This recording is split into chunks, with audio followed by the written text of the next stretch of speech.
Alright, this tutorial is going to cover a couple more complex topics in LabView. And basically what we're going to do is we're going to create a custom VI here. And this works like a method or a function. And basically what this is going to do is it's going to take information about a polynomial and then output the result of that polynomial. So we know a polynomial has the form ax squared plus bx plus c equals y. And so we're going to want some controls and indicators to store information about this. So from the user, we're going to need to get an A, a B, a C, and an X. So we'll call this A, and then add another one for B, and another one for C, and another one for X. And then the result of this is going to be an indicator, and this will be Y. So now going over to the block diagram, what we're going to need to do, first, since we know x is used in two places in a polynomial, we're going to need to go and create a property node. So go to value here. Alright, and then we need to do is square x, because the first term is ax squared, so we're going to square x and multiply it by a. And most of these kinds of functions can be found in math here. So there's a square function. And then of course the multiplier function will also be there. So now we have ax squared, and then we're going to need to add bx to that. So here's b and x, and we'll do another multiplier.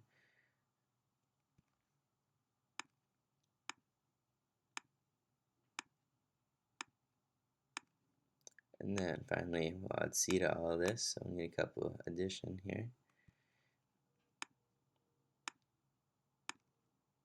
So now we have the ax squared plus bx, and we'll add c to that with another addition.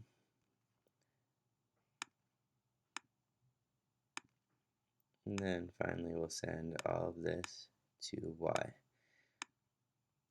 Alright, let's try it out here just to make sure that works. So let's try 1 for everything. And then of course this should yield 3, and it works. And then we can see if we change a to 2, that yields 4. And then of course changing x is going to make a much bigger difference. But we can see that it does work, and the values update accordingly. So say add 1 to c, and we'll add 1 to y. Yeah.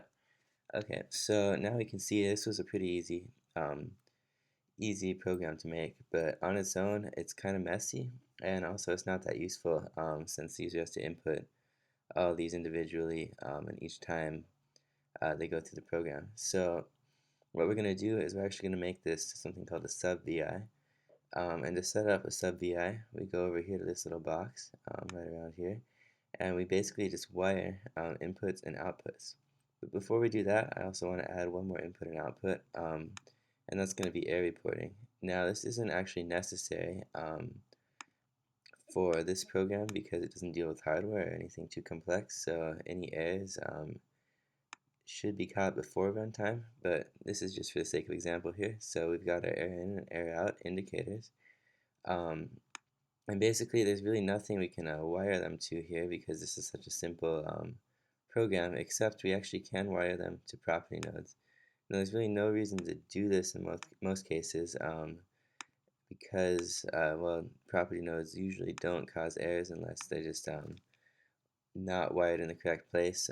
For example, you could have a property node that doesn't have a value yet, and you could be trying to take the value from that, and that could cause an error, but that won't happen ever in this program. But basically, this is just for the sake of example. So now we're going to wire A, B, C, X, and air into the left side of this little diagram, and those are the inputs.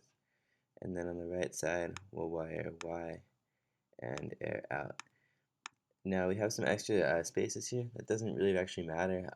It'll still run with those there. And actually, it's generally better to leave the spaces here because the program will occasionally, or so suppose you use all your spaces and then you add another one. Well, then the program will run into some errors, and you actually have to rewire a lot of stuff in the VI that contains a sub VI. So it's better to just leave extra wiring here, and that prevents errors later on. So now that we've got all this set up, let's go ahead and save it. I don't know, we'll call this just example 1. Alright, and now to actually implement this VI elsewhere, we're going to have to create a new VI. And now we can go ahead and we can right click on the block diagram and go down to select VI. And then from documents, we can open example 1. And we can see here that this wiring is all set up. Now if we wanted to, we could also customize what the image there looks like by double clicking here and just messing around once it pops up with what that looks like. Looks like I actually froze it. Yeah, there we go. And so yeah, basically you can mess around here, pick some new images or whatever, but we're not going to do that. So anyway, now what we need to do is we need to wire inputs and outputs to this. And we can see that in this case, because we didn't use like a matrix or cluster or anything to simplify our inputs, it's really not going to make it that much less messy.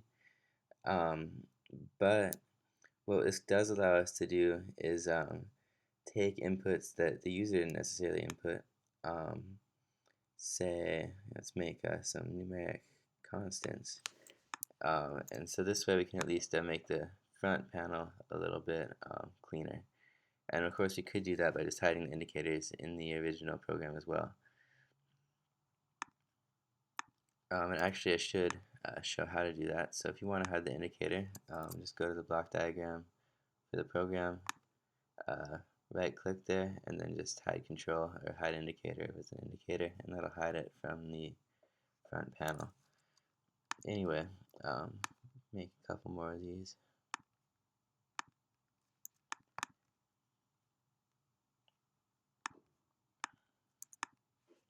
Alright, and now we can wire these to A, B, C, and X. And it doesn't really matter what order they go in, but we'll just go ahead and do it that way. And now it's worth noting here, this program will run, but it's not really it's not really doing anything because we haven't wired anything to the output. So you can run it even though we don't even have anything wired to air in, but we have to wire something to the output before it'll do anything. So let's just wire numeric indicator here, result, and then wire that from Y to result. Now when we run it, we'll see result gets the correct value of 14. And so we can see that simplified the front panel. And of course, another good way to use this is if you need to just make more than one calculation like this, then it's a lot simpler to just have this little thing doing the calculations instead of, we can see here on the other block diagram, a lot more stuff. So sure, we still have 4 indicators, but we get rid of all these annoying multiplication and addition signs. So that's good.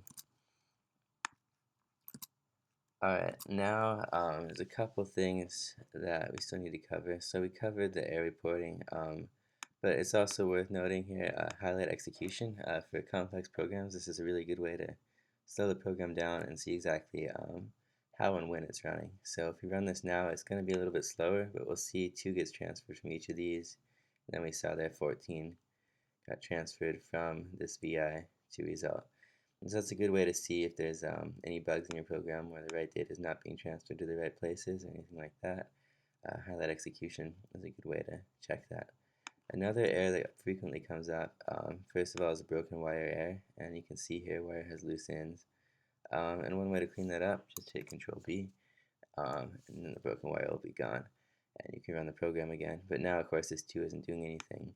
Another error that frequently happens is if you wire mismatching data types. Now, this is pretty obvious that you shouldn't wire an error in to a numerical constant, but sometimes it's less obvious. For example, there's a get date and time function that gets the date and time and a timestamp, and then if you don't convert that to a number, it'll create an error. And then again, you can just double click here and it'll show you exactly what the cause of the error is. You can hit Command B again, or do whatever you like.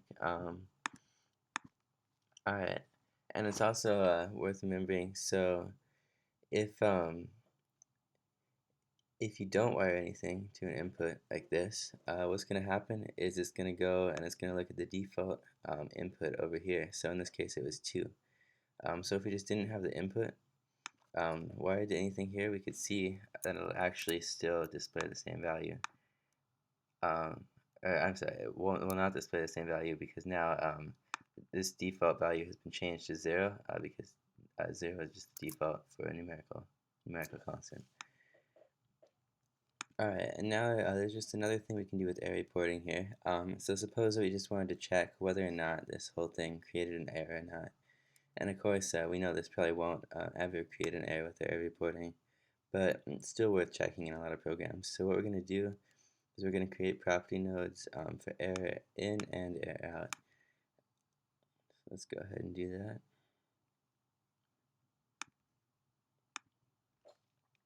Alright, and now if you want to just check whether or not whatever we did in this function creates an error, then we're just going to need to compare these two. So comparison of whether or not they're equal. And now this is kind of a subtle point, so we can compare these. But what's going to happen here? Suppose we had an error in that actually was an error, and then this part of the program generated another error. So we wouldn't actually know whether or not, or this would return false in that case because they're not specifically equal, and that's because these error reporting things, they're actually clusters that keep track of both whether or not there is an error and what the error or errors are. So we can fix this just by right-clicking right here and then going to the comparison mode, compare aggregates. And now when we do that, it's just going to compare whether or not, yeah, there was an error instead of what the error is or anything more complex like that. And so now let's go ahead and create an indicator. Let's call this error. And then we'll wire this result to the indicator. And of course, you probably want to use a sequential execution structure to make sure this executes after the rest of the program executes so that we don't return true or false too early. So anyway, now we have to go ahead, we can wire this as an output. Alright, and then we can see here we have a new output for error, and we can do what we like with that boolean. So we can see that because we had an extra space over here, it was very, very easy to change that. But if there wasn't an extra space, we would have had to rewire all of our wiring on this program because we'd have to re-input the VI now that the wiring had changed. So that should be about all the topics I want to cover. Yeah, I think that's about it. So that should be pretty much everything you need to build a chemostat in LabView.